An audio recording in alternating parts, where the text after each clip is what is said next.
So guys, I think we can start our panel discussion. My name is Andrey Sobol. I will be moderator of this panel discussion. So the name of the panel discussion will be DeFi, the cost of coordination. And today we will talk with Nick Bailo, a researcher on the Limitless, OG, the smart contract auditor science 2017, right? Yeah. The Anatolii Padenko, founder of Kolibrio. He actually is a MEP expert, and the Artem Gordadze, angel investor, ex-Immutable. Hi Artem. Hi everyone. So So today we will talk about the cost of coordination in DeFi, and I will ask some questions from the panelists, and after that we can make some free discussion with the audience, when the audience can ask some questions also. And for the start, let's talk about the current DeFi protocols and the measurement of current DeFi protocols and how they compare, how you can compare it and how they fight for the TVL. And I think we'll start from the Nick, and after that, we have actually two microphones, so the first one I will give it to Nick. Yeah. Thank you. Hi everyone. So the question is where TVL lives and let's talk about where the TVL lives and why. Okay. Exactly. Yeah. I suppose this question has, in comparison with other questions, this question has correct answer because we know the exact measures in DeFi, in TVL. The whole market has 100 billion TVL, right, for now. 20% is almost 20, right? It's Aave, it's lending protocol. The other part, it's approximately 20% in LIDA. It's liquid staking, and the third place is taken Eigen layer probably. So the most part lives in lending protocols, liquid staking, and restaking, and of course some DEXs and other protocols as TVL. How to measure it? It depends, from my point of view, it depends on protocol type. At first it's TVL itself, that's locked capital, committed capital. For decentralized exchanges, it's important volumes, transactions amount, unique users, of course. For yield optimizers, it's important how the strategy is built for the yield. The common things for me is fees. Fee is a measure of some success for protocol. And it's, for me, for lending protocols, it's important total borrow, total and total supply amount, and some collateralized ratio. And one thing that's the common for every protocol is clear TVL without any yield incentivization. But how you can clean it?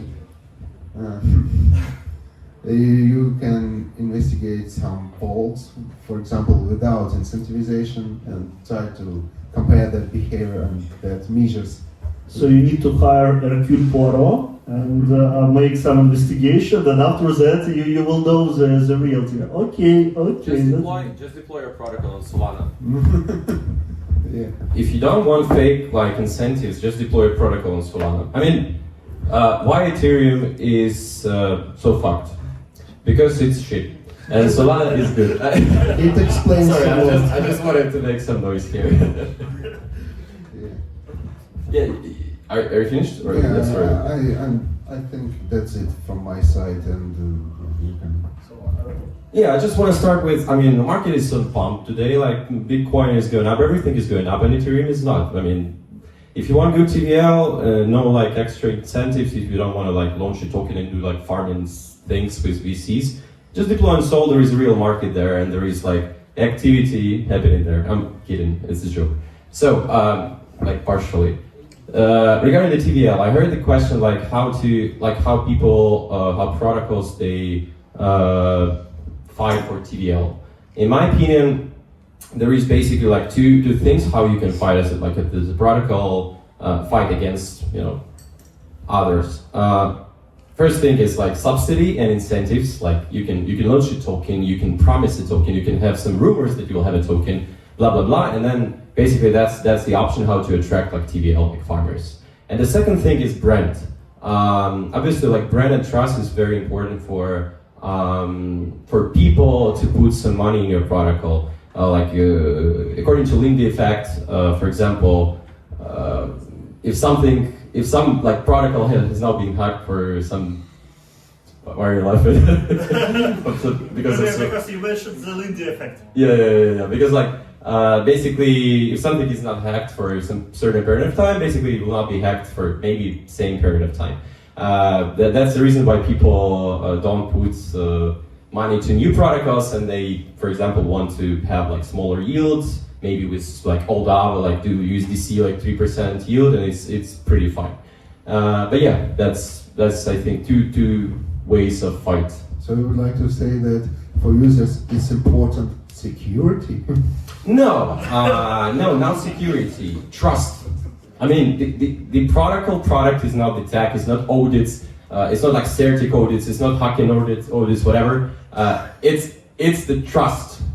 Trust me, bro. Just put money in the protocol. Trust in trustless environment. I mean, do we trust Lido? Do we trust Lido or no? Yeah, of course. Because we know. Do you see the documentary film about Ethereum? It just appeared like last week. Do you trust those guys? Do you trust Vitalik?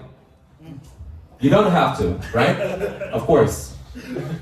Totally, tell us why no one protocol in Solana has been hacked.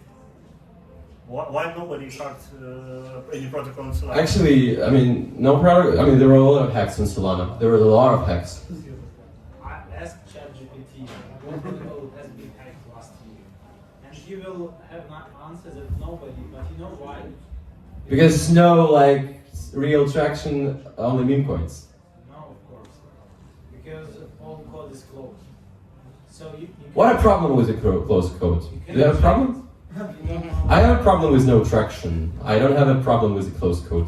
By the way, related to the closed code, I have one security researcher, my very good friends. I mean, like a lot of people in this audience already know him. His name is Julian Conchunas, and what he did the last 1 year and a little bit more, he just writes the compiler for the popular virtual machines. I'm not sure that he did it for the Solana, but he did it for the Tone, for other virtual machines, to decompile closed source code to get the readable code, and after that he make audit, and after that he discovered some bugs in the closed source code which just decompiling the binary representation in some specific virtual machine. But okay, we just go a little bit out. I just want to... That's actually a good point. Like, I mean, closed code doesn't mean it's not going to be hacked. Yes, it's going to take a fine. little bit more time to be hacked. Yeah, and I just want to ask some question Artem Gordadze, just join our discussion,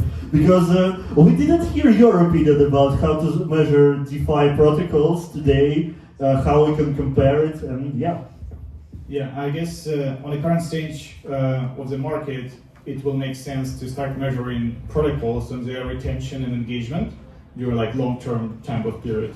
And from what I see on the market, people just like bootstrapping like new assets, they tokenize like some stable coins, and basically there's like no products, no differentiator, they just like pulling up like new and more assets and just put like some incentivization program on the side to attract TVL, but it won't help them to win the race. And like protocols, for example, like CDP, where you have a combination of stablecoin and lending protocol, they're much more stronger compared to others because there's like a product and there's like some network effect and you can actually capture value in users. It's not just, bootstrap and like a market your asset. And from my perspective, the real differentiator will be in the next years with all this like real world asset vertical, And people, what they need to do is just to figure out like how to build this product, right? And how to launch products together with the assets, not just like pure assets. Because pure assets won't be competitive enough. And whenever you have a product, it's defensible, it's hard to, replicate it, then you have a chance to win. And everyone saw like Asina, for example, right? So Asina, they did a great job in terms of like business development, right, and marketing, but there's like no product. And their go-to-market is just like pure distribution strategy. So we put like a bunch of liquidity here and there, we get like distribution like from multiple protocols. Okay, that's where we are. So API went down, it's like 5%, like any like treasury bill or like stablecoin, whatever. So it's not defensible, right? So if I just have money, I will come tomorrow and just win the race. And it's really interesting to think about this product or like an ecosystem of products who will help you to build a proper user experience. So you can have an asset and you can loop these assets across multiple products and basically do maybe like some good pirate attacks down the road, like on other bigger protocols, and basically just like try to figure out this type of go-to-market rather than just, hey, that's like our incentive model, like a bunch of like some future tokens, points, whatever like bullshit, you don't even understand like what you'll get and when. So I guess it's just time to kind of like more structured approach. Okay, I have a follow-up question. You said that in Athena they have no product. How will you measure it? I mean, how do you know that there is no product? How to say that, okay, this protocol, it's a product, this protocol is bullshit? Yeah, I mean, Athena is basically tokenized trading strategy, right? And yeah. it has like its own limitations. So it's okay, right? It's just more, what I'm trying to say is that it's not enough to win if you just have this, right? You need to have something more. Yeah, but a limited product and no product, it's a little bit different, You can tell it's wrapper. Yeah, okay. Yeah. So yeah, I just want another follow-up questions related to what was said by Nick. I know that Nick right now works in some prediction market protocol, and you didn't mention that there is a lot of TVL right now in the prediction market. My question will be why? Why not so many TVL right now we have in the prediction market?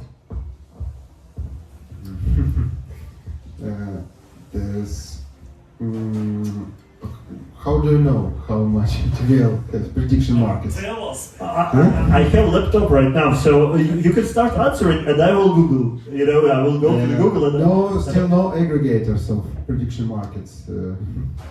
But you're a special guest today. Tell us. Yeah. Not much. And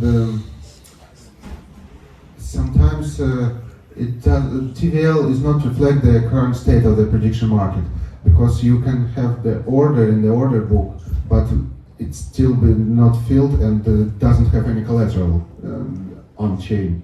For example, Polymarket, it's a hybrid approach. It's not fully on chain. And if you would like to buy yes token, yes contract, so you place the order in the order book for thousands of dollars, but in on-chain it doesn't have any collateral yet. So that's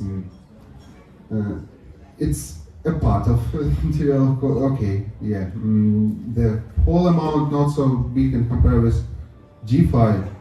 Maybe the still prediction market still under adoption. You said compared to DeFi, the prediction market is not DeFi, in your opinion? It's part of some part of prediction markets relate to DeFi. Okay, yeah, it might be DeFi, but current prediction markets not fully on chain. So that's why it's hard to say that it's DeFi, because it's decentralized finances, not a hybrid. Okay, centralized. Right now it's a hybrid approach. Okay, but we have solutions, IMM for prediction markets, but no one is using that. Polymarket started to use that, but they switched to the hybrid approach.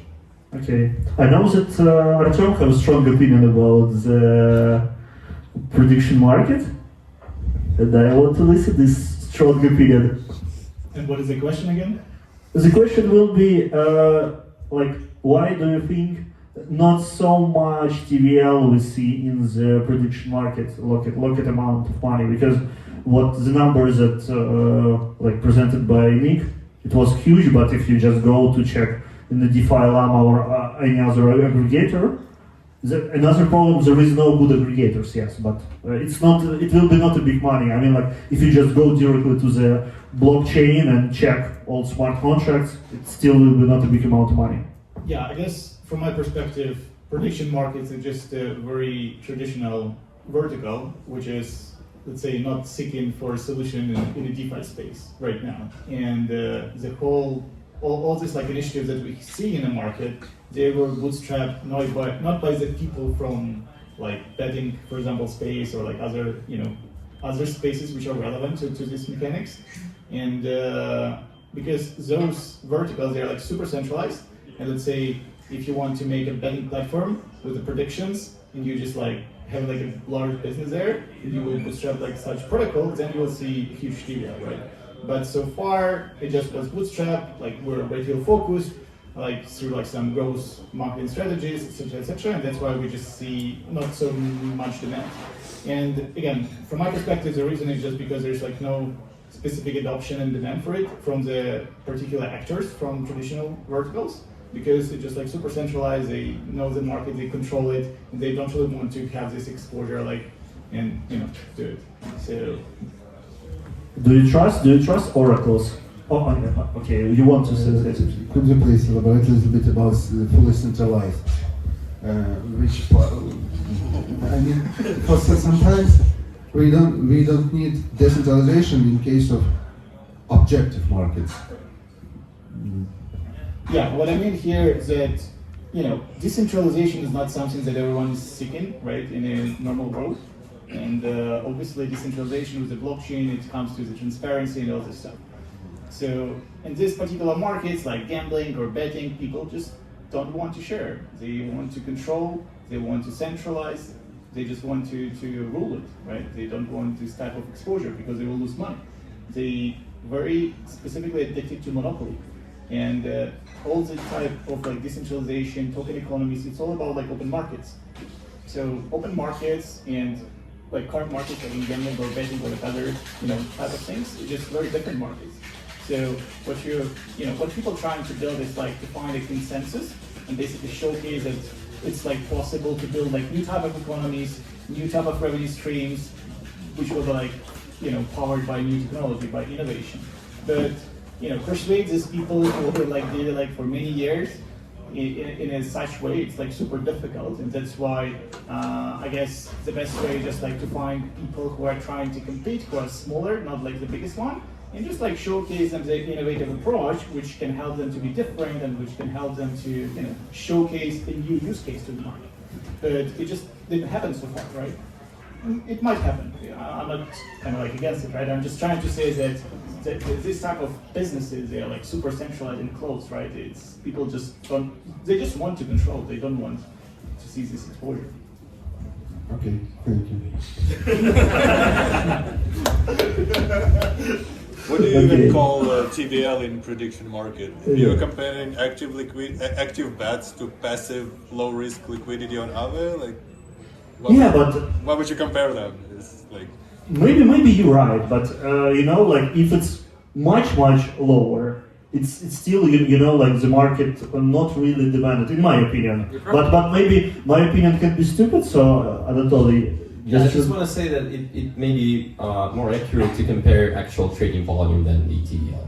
The trading volume, it's much better. By the way, it's also shit. Yeah, I mean, it's keep microphone. Keep microphone. I just want to ask you about things in the intersection between miner executable volume and Oracle executable scenes and prediction market. What's the impact of the map into the prediction market? Can we say that we can extract some money if it will have a lot of users on the prediction market, kind of prediction market, or not? What are your opinion about it? I don't know. It's hard to assume here, but if there would be a lot of like traction, a lot of like volume, a lot of like potential liquidation things. Obviously, after each Oracle transaction, there's going to be some opportunity to liquidate, right? To extract some value. But for me, it's hard to like predict like it's going to be big or it's going to be small like in future. Obviously, I mean everywhere where you have like some information and ordering problem. So everywhere when order matters, you can do like extra value, like MEV basically. So yes, you can. I don't know the size of those. Yes, you can check the OEV thing on Aave. I actually don't know like how much is there, but I don't think it's. I think it's a very small percent of MEV of like for OEV right now. I think. Like comparing to actually arbitrages and sandwiches, obviously. EV is possible. MEV for M and prediction markets, it's possible. Yeah.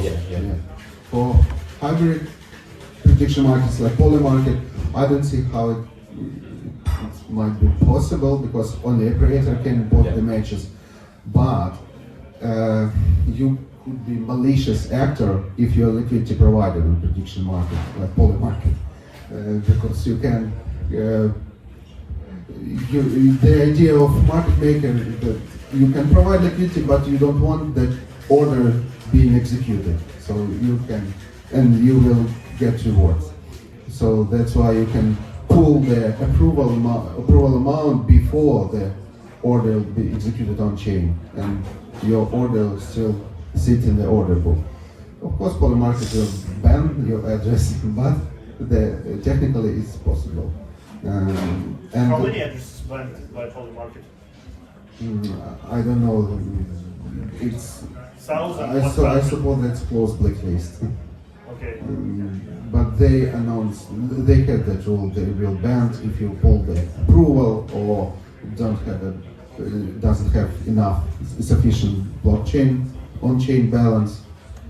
As for EEV, it works in poly market, but it doesn't rely on-chain. It's off-chain EEV. So What is EEV?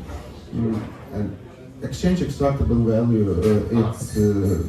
But not only exchange can extract this value. Who come first to the order book can extract value on mutually exclusive markets, for example. So it's still possible. It works. I think I will ask my last questions, and after that we will get some questions from audience. And my last questions for everyone will be, I think we will start from the Artem, but yeah, the question will be, right now we have like 4 years of after like DeFi summer happened. We can like, you feel played, right? Yeah. So I just like, can we summarize what happened in the last 4 years and what stage we are, and what the road we have in the last 4 years? Artem? Okay, what's the road in the last 4 years? I guess just to be very brief here, I do believe we find kind of like product market fit for a DeFi vertical where we have a network of products which are stablecoins, Ledger protocols, DEXs, yield aggregators, yield protocols, and multiple other aggregators. And this kind of like the most strong mechanics, which are, let's say, haven't depended on the market. We also have like NFT boom some time ago. I still believe that it's like super cool technology, just more a question of the right time to market from my perspective. And I do believe with the current landscape, with all this like regulation change and upcoming like institutional coming to the market, it will, let's say, will be like another boom soon. Yeah, I guess we will see. And from my perspective, or maybe just like to summarize, for me, Web3 was kind of like a sandbox where people can innovate and build any type of primitives without no rules. And the goal was to find kind of like traction and product market fit within this sandbox.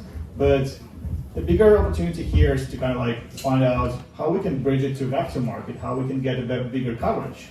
and how we can basically get an access to the users, to the liquidity, to big companies, institutionals, all these kind of things. And I guess right now it's a very good momentum where we kind of like going to this bridge right now, and I do believe that it will be bridged very soon. And unfortunately, from my perspective, I guess the biggest part of the market, like in the next 5-10 years, will be like super regulated and will be like super centralized. But I do believe that there's like a still small win for us because we did some shift and there will be like some changes. But DeFi, from my perspective, it will stay on the market anyway, and we'll keep innovating. It's just more a question, how they will be structured, which geographies, which regulators, and how basically founders can, bootstrap like smaller startups, smaller primitives, and afterwards, get a better exposure. Nice. Thank you. Yeah, I'll also like add my 50 cents here. So, 4 years after DeFi summer, in my opinion, after 4 years, we became like, we as users, as people, as crypto guys, we became more honest with ourselves. Why are we here? So we don't talk about, like all the bullshit about bright future. We basically just realized, and most of the people just realized that one of the largest use cases, I'm not saying it's like the main use case, but one of the largest use cases is basically speculation. And people started to like speculate and just build a product like for speculations. Like, we have like payments, right? We have yield, we have speculations, and speculations is large, right? And if you think about it, like it was ICOs, and like a while ago in 2016, 2017 probably, the boom. And the pipeline of the project was 6 months you prepare, another 6 months you like try to raise, and then you launch the token, and then you have like life cycle of the project like 7, maybe 12 days after TGE. That's the dopamine thing. And after that we had IDOs thing, and people started to raise funds for like 3 weeks, maybe like less, like pre-sales. And then dopamine thing was like for 3 days after IDO. And then finally, in this cycle, like 4 years after, it was said, okay, actually we don't need all the bullshit, all those white papers, we just want to trade shitcoins. And then basically, Pump got here, and like base stuff there, like agents. And then we have just a small cycle. 3 hours lifetime of the project, like Bitcoin, blah, blah, blah, everyone went out. And yeah, of course, I'm kidding mostly mostly here, but generally I think like people just became like more honest, and then, hey guys, we're here for mostly for speculations. And yeah, it's all Ponzi, right? Yeah, it's all Ponzi, but there is a Silicon Valley style Ponzi and there is Dubai style Ponzi, and everybody realized that actually that tree is more like Dubai, like not the Silicon Valley, So guys. high frequency bullshitting. High frequency bullshitting. Okay, thank you. Yeah, it's hard to say something after these wise words. I completely agree with guys. But for me, DeFi Summer gave a birth for one of the greatest things, like decentralized exchanges. It's from my perspective, it truly changed the crypto industry, because it creates something new. And what really we would like a few years ago to achieve this exchange without third party. Yeah. And I feel also that this sphere is a sandbox for some specific people long years. But a few weeks ago, I attended in one scientific blockchain conference in London, and one professor had a speech with abstracts, and in that abstract she argued she had research based on DeFi Llama tool and other DeFi tools, and then I realized that if a professor from Sussex University can with serious face talk about things, You need to rock her in that case, right? It's time to make an exit. like after discussion with some taxi driver. Yeah, if professor of economics talks about that, we done a great job. Yeah, next summer is coming. Yeah, related to this, I attend the ETH Denver, and they have and I fly to the Miami, and after Miami I fly to the Denver. So the idea is in the last flight, I really want to sleep when I fly, but the people in the back seats, the students, who always talk about crypto, and they cannot stop. And actually the one interesting thing that I got is that they said okay, I assume that crypto will pay for my education. I said, no, guys. That's, Wrong group. wrong loop. Yeah, so I think on this point, I think we can get some questions from audience. Yeah. Okay, I think we try to do it with the microphone because I hope it's long enough, or not. I think we're loud enough. No. You can be loud. Yeah. I think without microphone because Okay. it's short. Okay, guys, what do you think about hyperliquid phenomenon? Is it like really DeFi or it's not DeFi? Can something like hyperliquid challenge traditional centralized finance? Like Binance, can hyperliquid overcome Binance? So just your thoughts.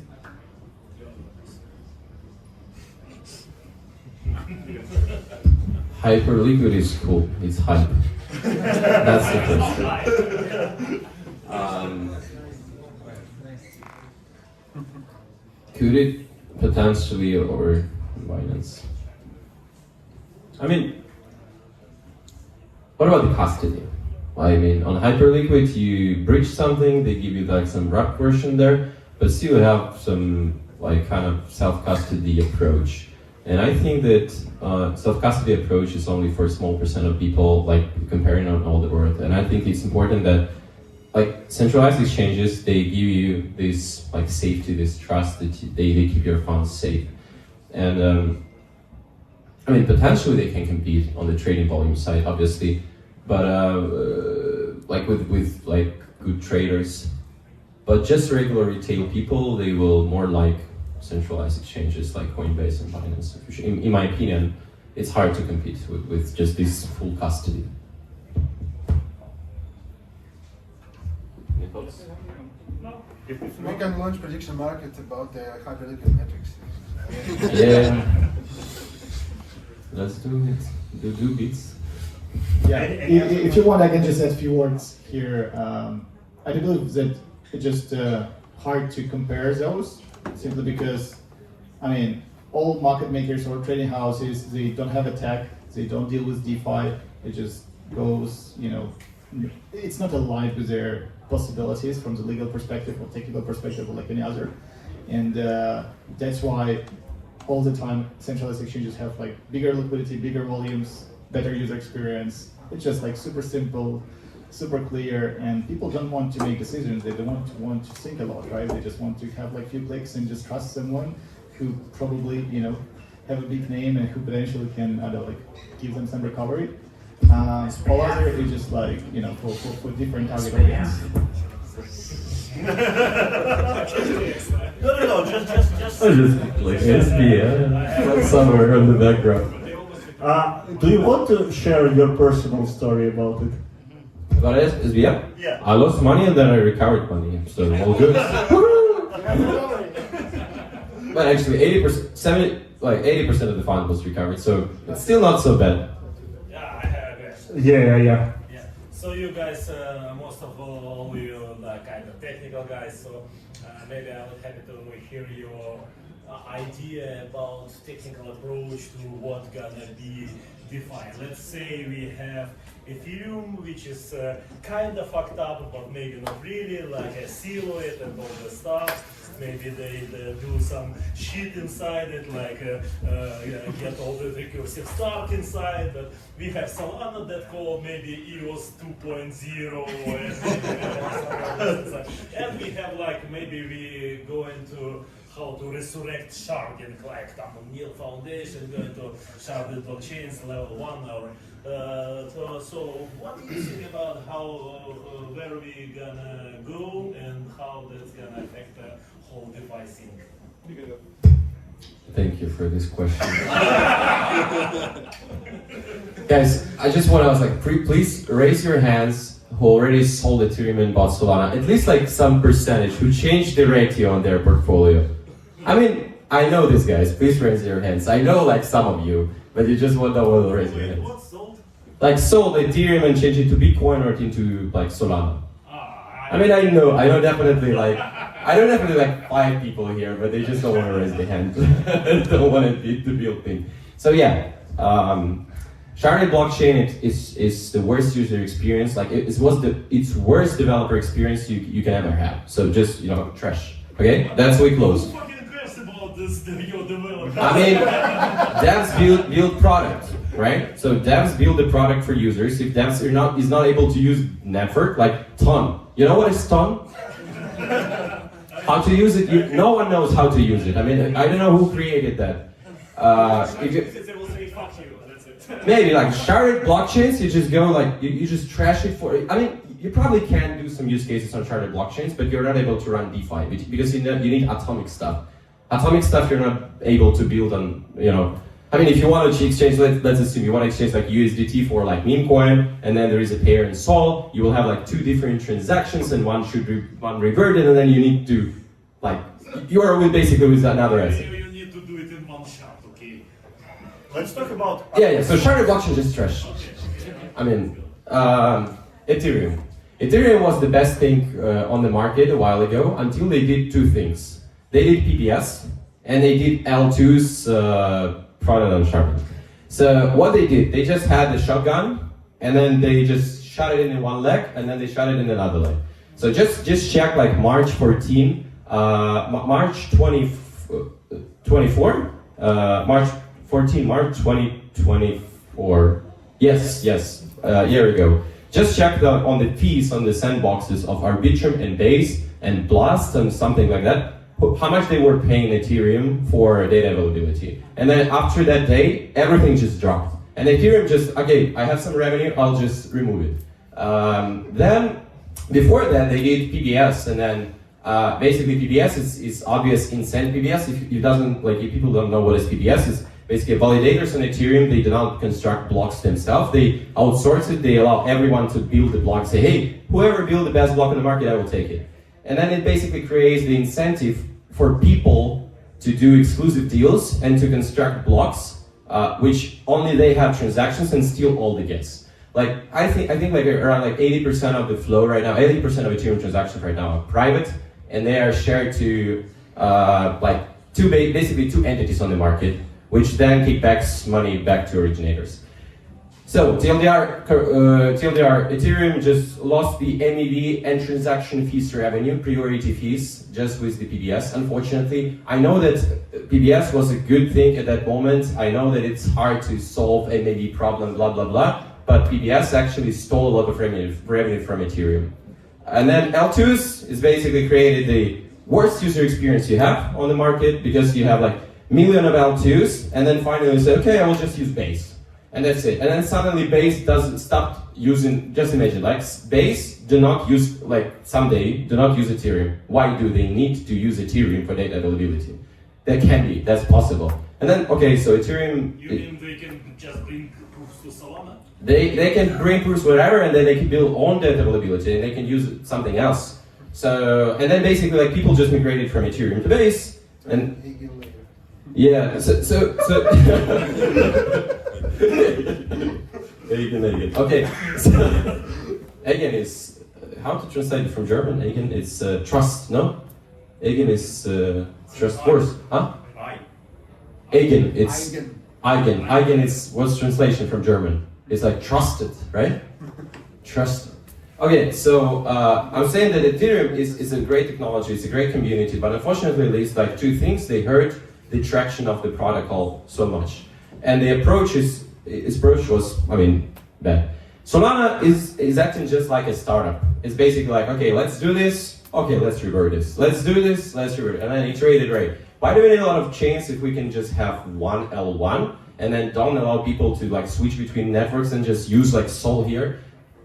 So, I don't know who will win at the end. I have no answer on your question, unfortunately, sorry. But I'll just give you like my observed on these like three different things. Okay, that's it.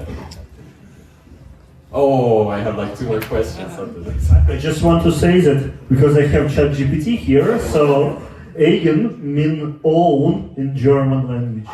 Own, yeah. And maybe someone want to respond to what actually asked by Vitaly, and after that we will proceed with this question. I can just add that I do believe that Vitalik always telling that the mission of Ethereum is to make everything decentralized.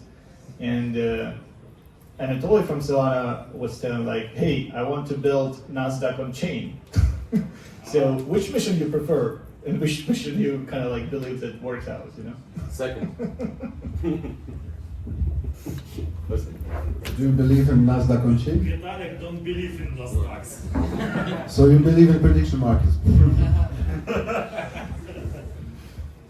Also, short addition, small things. From my point of view, now we have sufficient infrastructure. Of course, it has a lot of things to solve, scalability, that's things. But for now, we have sufficient infrastructure. Let's build something on that infrastructure. So you mentioned eigenlayer. Eigen. Yeah. Do you think that the restaking is the next big thing for Web3? I think It's already. it's better. Andrew answered. Yes, it's his answer. I don't know why you think that this is my answer, because I laughed when you said eigenlayer. Yeah, but in my opinion, you know, like there is a huge hype 1 year ago, but for this one, I mean, like if you believe on the restaking, you need to believe into some revenue that can be shared between restakers. So you need to have like some additional percentage of money. Of course, it's I mean, like it's easy to bootstrap because you can, I mean, like you can do restaking over Lido or over Rocket Pool over any other LSTs. When if you will have like really small amount of additional percentage, okay, it's acceptable to you. But for now, I do not see any reasonable fee streams. So maybe when we discover it, I mean, like maybe it will be good solution. But for now, I don't believe that. I mean, like I don't believe that so huge valuation of eigenlayer can be. I don't know. If there is any reason to be so huge, you know. I don't know. Dixie network valuation is higher than eigenlayer valuation. Okay, it's your point. No, I just small interesting fact. Okay. Yeah. Earlier in the conversation, there was a point made that potentially prediction markets may have lower traction because everything is public and transparent. Do you guys think that there's any potential benefit from using things like the new Solana token extension for confidential balances and transactions? For prediction market? Yep. I don't think that big problem. I still didn't get it fully this take how transparency ruined the prediction markets. So I don't see the beneficial now how it will be compared competitive this private balances, something like that. You say Private transactions private and balances. transactions. On Solana, so. Zero knowledge proofs. So why? I don't want people to know how much money I'm losing. Maybe it makes sense, but I don't see the right tooling for this. Okay, you said on Solana. I saw also some homomorphic encryption solution with RC20 hidden balance token. So Did it help prediction markets to get more traction? I don't think so. But it's cool technology. yeah, that's really cool. And privacy is important, of course. Yeah, I guess if those functions help people to keep manipulating the market and front run, then it's definitely a good thing. If not, then there's like no way. You even don't know how much you manipulated because it's hidden. Sounds like a dream.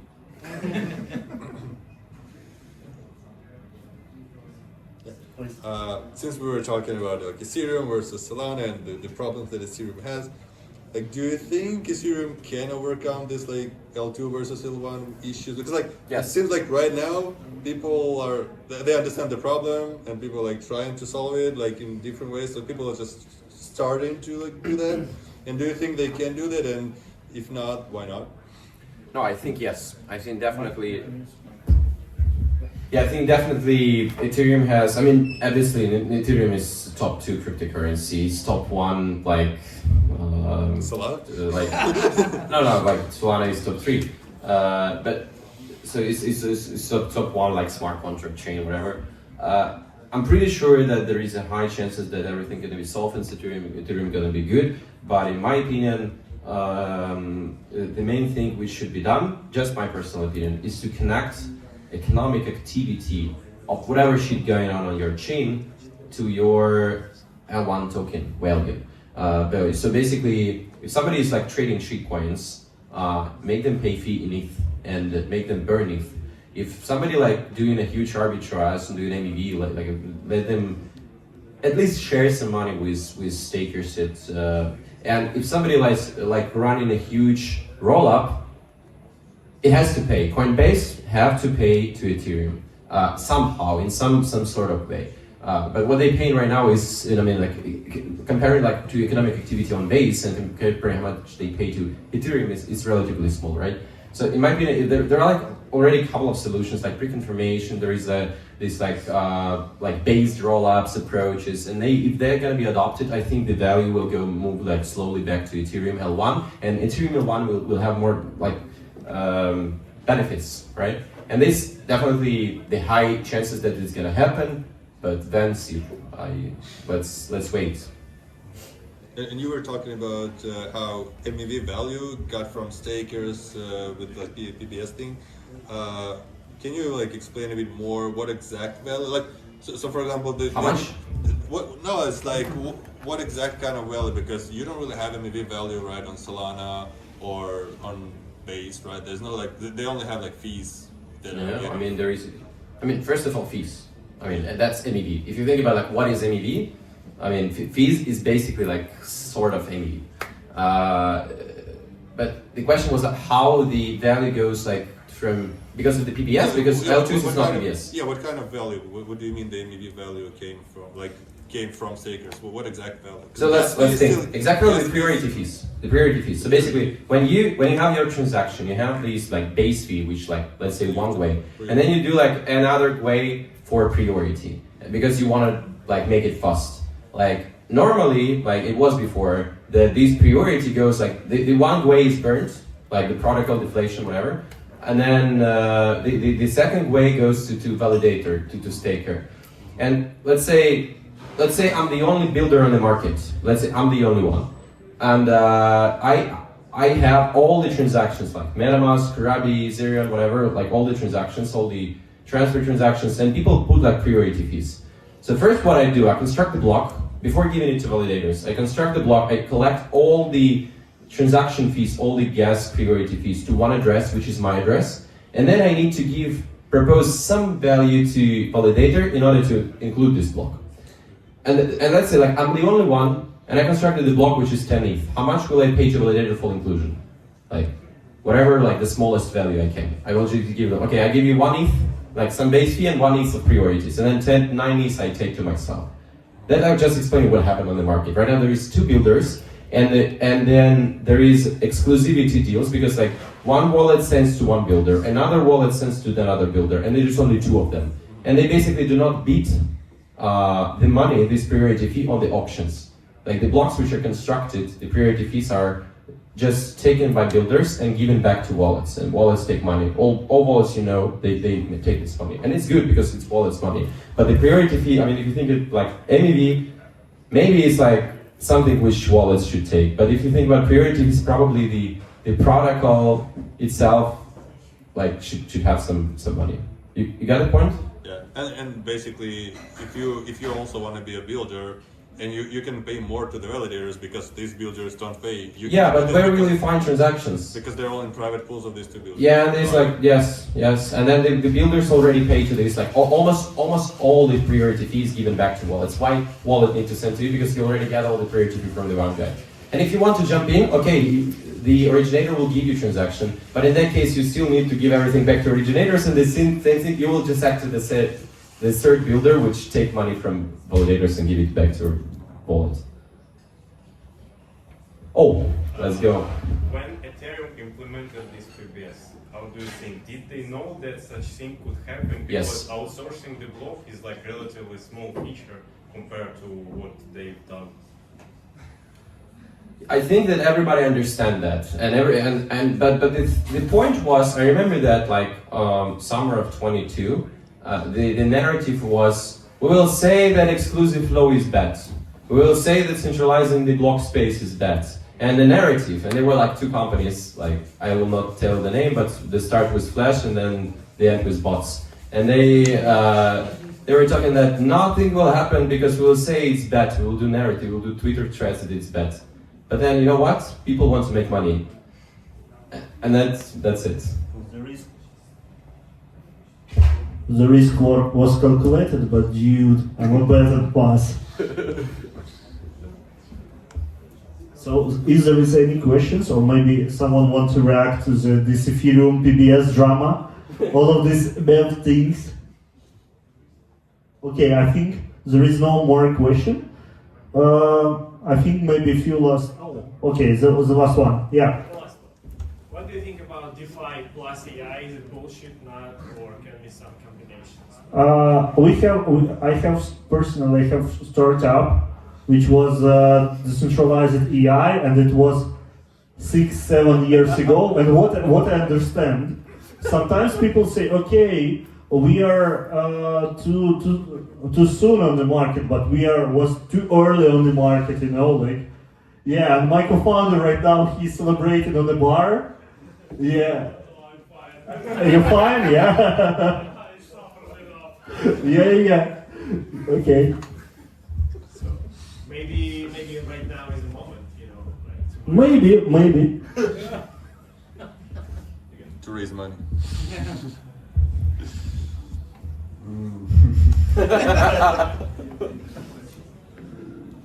Maybe that's the moment for data analysis, for some sort of things, to make some simple decisions, to evaluate the performance, to suggest some ways how to maximize the profit. Maybe from that perspective it makes sense.